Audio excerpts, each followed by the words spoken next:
السلام علیکم ورحمۃ اللہ وبرکاتہ۔ میرے محترم سامعین، امید ہے آپ حضرات بفضل الہی خیر خیریت سے ہوں گے۔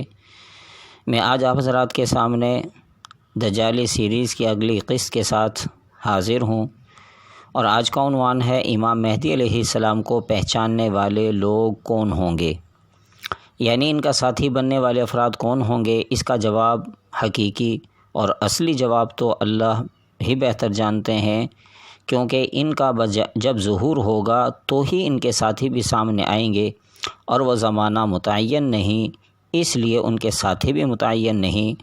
البتہ احادیث میں امام مہدی علیہ السلام کی صفات بیان ہوئیں۔ محدثین علماء نے احادیث کی روشنی میں ان کا ساتھ دینے والوں کی بھی صفات بیان کی ہیں۔ میں ان صفات کو آپ حضرات کے سامنے پیش کرتا ہوں تاکہ ان کی صفات کو سن کر میں بھی کوشش کروں اور آپ بھی کوشش کریں کہ یہ صفات ہم میں پیدا ہو جائیں۔ اگر ہم اس کی کوشش ہی میں لگے رہے اور ظہور امام مہدی سے پہلے ہی ہماری موت آ گئی تو ہم اللہ کے سامنے اپنی طلب اور کوشش کو بیان کر سکیں گے، اور اگر ہم نے ان کا زمانہ پا لیا تو ہم ان کے لشکر میں بآسانی شامل ہو جائیں گے۔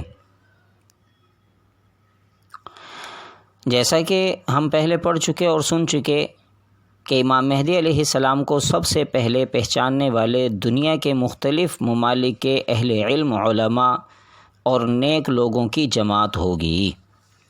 حضرت نعیم بن حماد رحمۃ اللہ علیہ نے حضرت عبداللہ بن مسعود کی سند سے روایت کی ہے کہ جب راستے بند ہو جائیں گے، فتنوں کا دورہ ہوگا، تو مختلف اطراف سے 7 عالم نکلیں گے۔ انہوں نے ملاقات کے لیے وقت کا تعین نہیں کیا ہوگا۔ ان میں سے ہر ایک کے ہاتھ پر 310 سے کچھ زائد آدمی بیعت کریں گے۔ وہ مکہ میں جمع ہوں گے۔ جب یہ 7 کے 7 عالموں کی ملاقات ہوگی اور ایک دوسرے سے پوچھیں گے کہ جی کیسے آنا ہوا، وہ جواب دیں گے ہم ایسے آدمی کی تلاش میں آئے ہیں جس کے ہاتھوں فتنے ختم ہوں گے اور جس کے ہاتھوں پر قسطنطنیہ فتح ہوگا۔ ہمیں اس کا حلیہ، اس کا نام اور اس کے ماں باپ کا نام معلوم ہے۔ 7 عالموں کا اس بات پر اتفاق ہو جائے گا اور وہ اسے تلاش کریں گے اور مکہ میں پالیں گے۔ وہ اس سے پوچھیں گے تو فلاں کا بیٹا فلاں ہے، وہ کہے گا میں تو فلاں انصاری ہوں۔ وہ ان سے بچ نکلے گا۔ وہ اس کا تذکرہ جاننے والے تجربہ کار لوگوں سے کریں گے۔ انہیں بتایا جائے گا کہ یہ وہی شخص ہے جس کی تم تلاش میں ہو، یعنی امام مہدی علیہ السلام۔ وہ مدینے جا چکے ہوں گے۔ یہ علماء کی جماعت انہیں تلاش کرنے مدینے جائیں گی، وہاں ان سے منہ موڑ کر مکہ چلے آئیں گے۔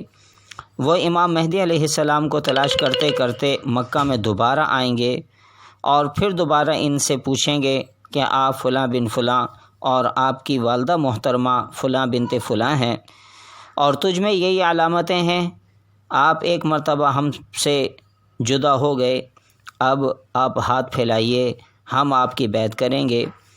تو امام مہدی علیہ السلام کہیں گے میں تمہارا مطلوبہ شخص نہیں، میں فلاں بن فلاں انصاری ہوں۔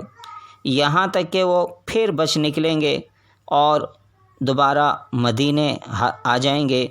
علماء کی جماعت پھر دوبارہ مدینے آئے گی اور امام مہدی علیہ السلام اتنے مدینے سے واپس لوٹ کر مکہ پہنچ جائیں گے۔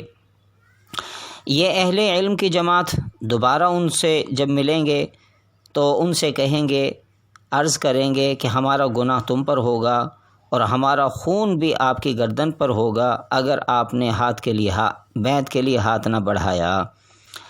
تب امام مہدی علیہ السلام رکن یمانی اور مقام ابراہیم کے درمیان بیٹھ کر اپنا ہاتھ بڑھائیں گے، ان کے ہاتھ پر بیعت ہوگی۔ اللہ ان کی محبت لوگوں کے دلوں میں ڈال دیں گے۔ وہ ایسی قوم کو لے کر روانہ ہوں گے جو دن کو شیر جیسے بہادر معلوم ہوتے ہوں گے اور راتوں کو ذکر و عبادت کرنے والے ہوں گے۔ شاہ رفیع الدین رحمۃ اللہ علیہ فرماتے ہیں کہ بیعت کے وقت آسمان سے یہ ندا آئے گی، ھذا خلیفۃ اللہ المہدی فاستمعوا لہ واطیعوا، یہ اللہ کے خلیفہ مہدی ہیں، ان کی بات سنو اور اطاعت کرو۔ اس آواز کو اس جگہ موجود ہر خاص و عام سنیں گے۔ بعض حضرات نے اسپیکر پر اعلان بھی اس پیشن گوئی کے قائم مقام کہا ہے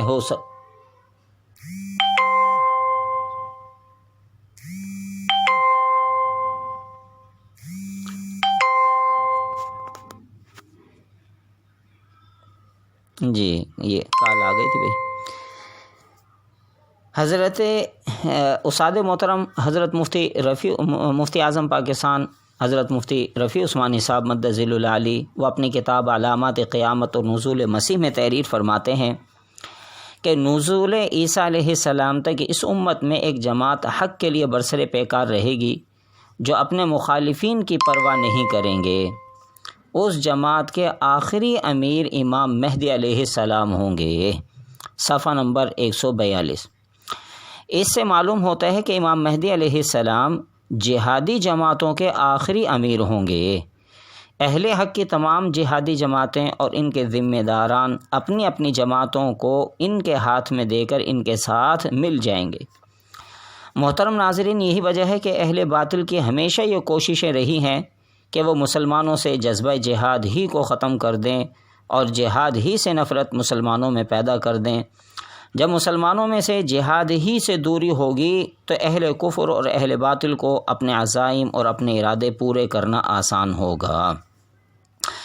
ایک اور نشانی جو آپ نبی کریم صلی اللہ علیہ وسلم نے ارشاد فرمائی، جس کا مفہوم ہے کہ جب تم دیکھو کہ خراسان کی جانب سے سیاہ جھنڈے نکل آئے تو اس لشکر میں شامل ہو جاؤ، چاہے تمہیں اس کے لیے برف پر گھسٹ کر کیوں نہ جانا پڑے، کیونکہ اس لشکر میں اللہ کے آخری خلیفہ حضرت مہدی علیہ السلام ہوں گے۔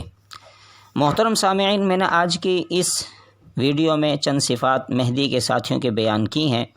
مزید اور نشانیاں آئندہ انشاءاللہ ویڈیو میں بیان کروں گا۔ آپ حضرات اس ویڈیو کو خود بھی دیکھیں، سنیں، دوسروں کو بھی آگاہ کریں اور اپنی قیمتی رائے کا اظہار بھی کریں تاکہ آئندہ آنے والی ویڈیو میں آپ کی ان معروضات کو سامنے رکھا جائے۔ دعا کرتے ہیں اللہ رب العزت مجھے بھی اور آپ کو بھی اس فتنوں کے زمانے میں تمام فتنوں سے بچ کر اہل ایمان کی اتباع اور نیک اور مخلص لوگوں کی اتباع نصیب فرمائے۔ وما علینا الا